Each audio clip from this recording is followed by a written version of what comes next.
अबा तुझे गुनाहन का वडी का शय आ तो मु जवाब दिनो हाँ पुटड़ा मुझे गुनाहन का वडी अगर का शय आ तो वह रब जी रहमत आ जेकॾहिं जोश में अचे तो उन्हें रब जी रहमत जे अॻियां मुझे गुनाहन जी का औकात का हैसियत सैयदना मूसा फरमाइण लगा तो इन शय जो इकरार कयो तो तुझे गुनाहन का वडी रब जी रहमत आ वो चवण लॻो हाँ मु इन शय जो इकरार कयो तो मुझे गुनाहन का वडी रब जी रहमत हज़रत मूसा फरमाइण लगा पो आऊं तोखे खुशखबरी दई तो छॾियां सिर्फ इन इकरार जे करे रब तोखे बख्शे करे हुए तो तू बदकार सियाकार लेकिन हाण तोखे अल्लाह पंहिंजो महबूब बानो है तोखे पसंदीदा बानो ठाहे अजीज़ान मोहतरम उन सिर्फ इन शय जो इकरार कयो तो मां गुनहगार आया मां बदकार आया ऐं उन रब जी रहमत जे अॻियां मुंहिंजे गुनाहनि जी का हैसियत कोन्हे तो अजीज़ान मोहतरम फारसी वारो बुजुर्ग चवन रहमत खुदा बहाना में जो बहा न में जो बहा कीमत के चवंदा आहिनि बहानो बहाने के चवंदा आहिनि जे पाण चवंदा आहिनि फलाणो बहाना पियो तो वो फारसी वारो बुजुर्ग चवे तो रहमत खुदा बहाना में जोयत बहाना में जोयत अल्लाह जी रहमत सिर्फ बहानो तलाश कंदी आ त कहीं महल खुबानो घुरे त मां उन्हें के अता करे ऐं बहाना में जोयत अल्लाह जी रहमत कीमत करे कौन तलाश कंदी आ त फलाणो बानो एतरो खर्च करे हिया खर्च करे पो उन्हें के बख्शिंदुस न अल्लाह जी रहमत बहानो तलाश कंदी आ ऐं कोई घड़ी हुंदी आ जे घड़ी जे अंदर इंसान जेको घुरंदो आ अल्लाह उन्हें के सब कुछ अता करे कुरान करीम के अंदर हजरत सैयदना ईसा अला नबीना अलैहिस्सलातु वस्सलाम जो जिक्र खैर अचे तो हजरत सैयदना ईसा नबीना अलैहिस्सलातु वस्सलाम जी वालिदा मोहतरमा हजरत बीबी मरियम रज़ी अल्लाह तआला अन्हा बीबी मरियम जी वालिदा मोहतरमा जो नालो हजरत बीबी हन्ना रज़ी अल्लाह तआला हजरत बीबी हन्ना के औलाद कोन हुयो हिकड़े ॾियारे केलूले जला केलूलो चवंदा आहिनि माण्हू ॾींहं जो यानी गर्मी जे टाइम जेको आराम करे इन खे केलूलो चवंदा आहिनि हज़रत बीबी हन्ना रज़ी अल्लाह तआला अन्हा केलूले जला दरख़्त जे हेठां वण जे हेठां आराम करे थी थोरी देर जे लाइ मथां ॾिसे थी त परिंदा पंहिंजे बचड़नि सां अहिड़ो प्यार कनि पिया त दिलि जे अंदरि हिकिड़ी तड़प उठी ऐं तलब उठी तो काश जेकॾहिं अल्लाह मूंखे औलाद ॾे आ त मां बि जीअं ही परिंदा पंहिंजे बचन सां प्यार कनि पिया ईअं मां बि पंहिंजी औलाद सां प्यार कयां हा त इहा जॾहिं दिलि जे अंदरि इहा तड़प उठी ऐं इहो तलब उठियो अज़ीज़ान मोहतरम हज़रत बीबी हन्ना खे अल्लाह रब्बुल आलमीन हज़रत बीबी मरियम रज़ी अल्लाह तआला ऐं हज़रत ईसा बिन मरियम ऐं पोइ हज़रत बीबी हन्ना जी वालिदा मोहतरमा सुरी इहा दुआ घुरी हुई ऐं पोइ जॾहिं बीबी हन्ना रज़ी अल्लाह तआला अन्हो खे अन्हा खे बि औलाद कोन हुयो हज़रत बीबी हन्ना रज़ी अल्लाह तआला अन्हो इहा मन्नत हज़रत बीबी हन्ना इहा मन्नत घुरी हुई त मालिक मूंखे औलाद ॾिजां मां उन खे काबा मौज़मा बैतुल्लाह जी ख़िदमत जे लाइ उन खे वक़्फ़ करे छॾींदुमि ऐं पोइ बीबी हन्ना की इहा औलाद हज़रत बीबी मरियम रज़ी अल्लाह तआला अन्हा जी थी हज़रत बीबी मरियम रज़ी अल्लाह तआला अन्हा खे जॾहिं बैतुल्लाह जे हवाले कयो ऐं परेशान हुई त इहो त हाणे औरत यानी छोकिरी पैदा थी आहे इन खे काबा मौज़मा जे हवाले कीअं कयां बहरहाल जॾहिं उते आया त उन जी ख़िदमत जेका थी उहा हज़रत ज़करिया अलैहिस्सलातु वस्सलाम जे हवाले थी ऐं वकफ़लहा ज़करिया क़ुरान चए थो कुल्लमा दख़ल अलैहा ज़करिया अल महराब वजद इंदहा ज़करिया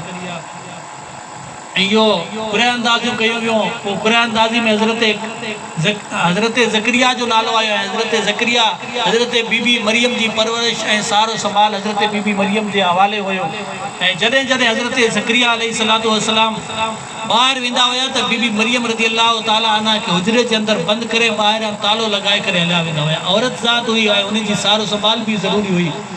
ऐं हिकिड़ो ॾींहुं हज़रत ज़करिया अलैहिस्सलातु वस्सलाम जे अंदरि देरि थी वई अचण में ऐं परेशान हुया त बीबी मरियम हुजरे जे अंदरि ऐं खाधे जे लाइ बि का शइ कोन आहे काफ़ी टाइम गुज़री चुको आहे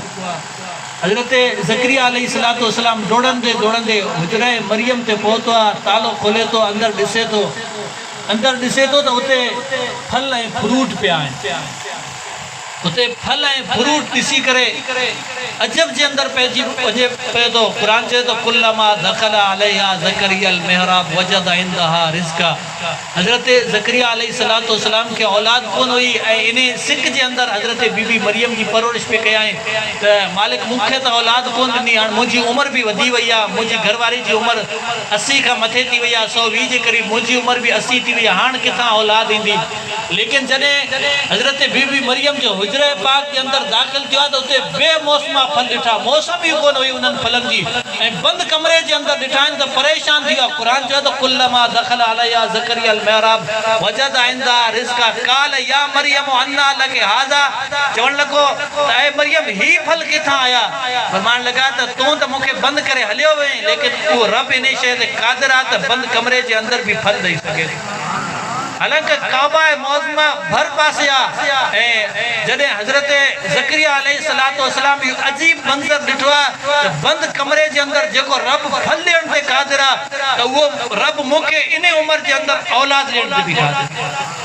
क़ुरान चए थो उतां खां पोइ उन टाइम हज़रत ज़करिया हुजरे मरियम जे अंदर दुआ घुरी आहे कुल्लमा दख़ल अलैहा ज़करिया अल महराब वजद इंदहा रिज़्क़ा क़ाल या मरियम अन्ना लकी हाज़ा क़ालत हुवा मिन इंदिल्लाह इन्नल्लाह यर्ज़ुक़ु मन यशाउ बिग़ैर हिसाब। फरमाइण लॻी अल्लाह जंहिंखे चाहे बिना हिसाब किताब जे ॾियण ते क़ादिर आहे। रब बंदि कमरे जे अंदर बेमौसमा फल ॾियण ते बि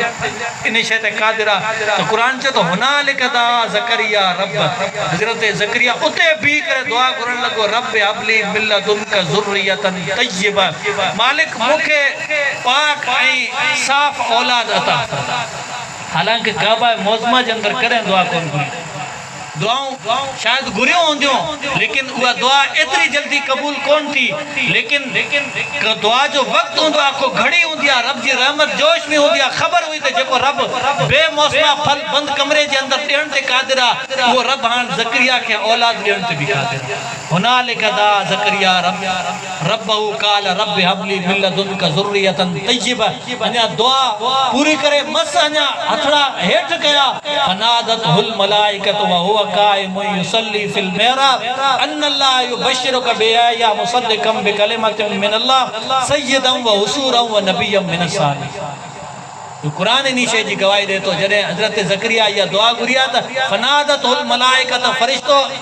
निदा ॾे थो ऐं निदा ॾेई करे चवे थो फनादतहुल मलाइका व हुवा क़ाइमुन युसल्ली फिल महराब। उहो अञा महराब जे अंदर नमाज़ पढ़े ऐं दुआ ई घुरी रहियो हुयो ऐं चवे थो अन्नल्लाह युबश्शिरुका बियहया। ऐं ज़करिया अल्लाह तोखे ख़ुशख़बरी ॾे थो, अहिड़ी ख़ुशख़बरी ॾे थो जो अल्लाह तोखे अहिड़ो नबी अता करण वारो आहे जंहिं नबी जो नालो हज़रत यहया ऐं यहया नाले जो अग में अल्लाह रब्बुल आलमीन अहिड़ो नाले जो को पुट अता ई कोन कयो। अन्नल्लाह युबश्शिरुका बियहया मुसद्दिक़न बिकलिमतिन मिनल्लाह। कलिमतुल्लाह जी भी तस्दीक करण वारो हूंदो, सय्यदन ऐं सरदार भी हूंदो, हुसूरन हर गुनाह खां पाक भी हूंदो, व नबिय्यन मिनस सालिहीन ऐं सालिहीन बानन खां वो नबी भी। अज़ीज़ा ने मोहतरम, दुआ जी इजाबत या दुआ जी क़बूलियत जो को मखसूस ऐं को मुख़्तलिफ़ औक़ात हूंदा आहिनि। कंहिं बाने खे ख़बर कोन आहे त कंहिं घड़ी कंहिं वक़्तु कहिड़ी दुआ क़बूल थिए थी। बसि इंसान पंहिंजे रब खां दुआ घुरंदो रहे, हर लम्हो हर घड़ी उन रब जी बारगाह में सिर्फ़ु दुआ ई घुरंदो रहे। पोइ हज़रत इमाम हसन बसरी रहमतुल्लाह अलैह जे मुतालिक़ अचे थो त हिकिड़ो माण्हू आयो ऐं अर्ज़ु करणु लॻो इमाम हसन मां बे औलाद आहियां, तव्हां मूंखे को वज़ीफ़ो ॾियो। फरमाइण लॻा कसरत सां इस्तिग़फ़ार पढ़ो। वरी ॿियो शख़्स आयो, हज़रत कैद साली अची वई आहे, तव्हां को वज़ीफ़ो ॾियो। फरमाइण लॻा कसरत सां इस्तिग़फ़ार पढ़ो। वरी टियों शख़्स आयो ऐं अर्ज़ु करणु लॻो हज़रत तंग दस्ती आहे, औलाद कोन्हे आहे। फरमाइण लॻा त तव्हां कसरत सां इस्तिग़फ़ार पढ़ो। वरी चौथों शख़्स आयो, हज़रत जेके बाग़ात हुया यानी जेके बनियूं हुयूं उन्हनि जे अंदरि बाग़ात जेके थियण हुया उहे ख़तमु थी विया आहिनि, तव्हां को वज़ीफ़ो ॾिसो। फरमाइण लॻा कसरत सां इस्तिग़फ़ार कयो। वो वेठल शख़्स अर्ज़ु करणु लॻो हज़रत जेको बि आयो उनखे तव्हां चओ पिया त कसरत सां इस्तिग़फ़ार पढ़ो। हर बीमारी जो या हर मुश्किल जो को अलग वजीफ़ो होंदा फरमाइण लगा ये इमाम हसन बसरी पंहिंजे तरफां थोड़ी वजीफ़ो पे दे यो तो मो कुरानी नुस्खो दिनो आ कुरान चयो तो फकुल तुस्तगफिरु रब्बकुम इन्नहु कान गफ्फारा ता उन्हें पालनहार रब का बख्शिश तलब करो इन्नहु कान गफ्फारा वो रब बख्शनहार बिया ए तवांजे इस्तिगफार जे बदले में युरसिल समा अलैकुम मिदरारा कैद सालिया तो वो रब तवांजे मथा मूसलाधार मींह भी बरसाए आसमान का मूसलाधार मींह भी बरसाइंदो वयुमदिदकुम बिअमवालिन व बनीन जेकॾहिं तंग दस्तिया वो अल्लाह तव्हांजी माल जे ज़रिए मदद भी फरमाइंदो जेकॾहिं बे औलाद आयो वयुमदिदकुम बिअमवालिन व बनीन बनीन औलाद के चवंदा आहिनि ऐं उहो औलाद जे ज़रिए तव्हांजी अल्लाह रब्बुल आलमीन मदद भी फरमाइंदो वयुमदिदकुम बिअमवालिन व बनीन व यजअल लकुम जन्नातिन व यजअल लकुम अनहारा पानी जी तंग दस्तिया बागात खत्म थी विया आहिनि व यजअल लकुम जन्नातिन अल्लाह तव्हांखे अहिड़ा बागात अता फरमाइंदो एड़ो नहरों अता फरमाइंदो जंहिंजो तव्हां सोचियो बि कोन्हे अजीज़ान मोहतरम जॾहिं जॾहिं मुश्किल अचे जॾहिं जॾहिं को मुश्किल मराहलो अचे जंहिं शइ जी बि हाजत हुजे उन रब जी बारगाह में कसरत सां इस्तिगफार पढ़ंदा करियो यानी अस्तगफिरुल्लाह रब्बी मिन कुल्लि ज़ंबि व अतूबु इलैह ये कलमात खणी नथा अचनि त माफ़ी माफ़ी माफ़ी बस रब खां मालिक तोखां ई माफ़ी पिनोता तोखां ई माफ़ी घुरंदा यानी पंहिंजे गुनाहनि जो इक़रार कंदा करियो मालिक तव्हांजे मथां अहिड़ा त पंहिंजे रहमतनि जा वस्कार फरमाईंदो अहिड़ो त तव्हांखे अजर अता फरमाईंदो अहिड़ो त तव्हांखे मुश्किलातुनि मां ईअं कढंदो जितां खां तव्हां कॾहिं सोची बि कोन था सघो अल्लाह जो वाइदो मन यत्तकिल्लाह यजअल लहू मखरजा व यरज़ुक़हु मिन हैसु ला यहतसिब जेको माण्हू अल्लाह खां डिॼे थो यजअल लहू मखरजा अल्लाह उन जे लाइ कोन को रस्तो कढंदो आहे व यरज़ुक़हु मिन हैसु ला यहतसिब अल्लाह उतां खां ॾींदो आहे जितां खां इंसान खे गुमान बि कोन्हे अजीज़ान मोहतरम उन पाक परवरदिगार ए उन प्यारे पैगंबर अलैहिस्सलातु वस्सलाम सां सच्ची पक्की मोहब्बत रखो ए सच्ची पक्की मोहब्बत इहा ई आहे त उन महबूब मुरसल मीर सल्लल्लाहु ताला अलैहि वसल्लम जा जेके फरामीन आहिनि उन्हनि जे मथां अमल करण जी कोशिशि करियो अल्लाह जा बि